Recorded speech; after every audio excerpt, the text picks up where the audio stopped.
గత మరి రేవంత్ రెడ్డి పాలన ఎట్లా ఉంది? రేవంత్ రెడ్డి పాలన చాలా బ్రహ్మాండంగా ఉన్నది. బ్రహ్మాండంగా ఉన్నది. ఎట్లా బ్రహ్మాండంగా ఉన్నదని అడిగితే నేను చెప్తాను. నేను గత 2001 నుండి మొన్న 2000 ఎలక్షన్ జూబ్లీహిల్స్ ఎన్నిక వరకు కూడా నేను టీఆర్ఎస్ లోనే ఉన్నాను 24 సంవత్సరాలు.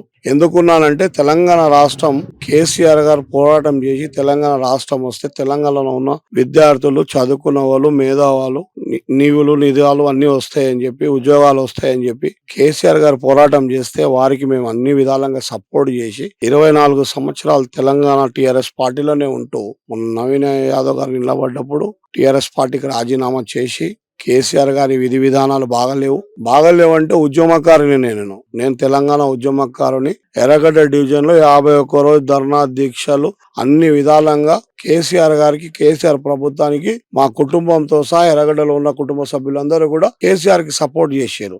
ఆయన ముఖ్యమంత్రి చేశారు.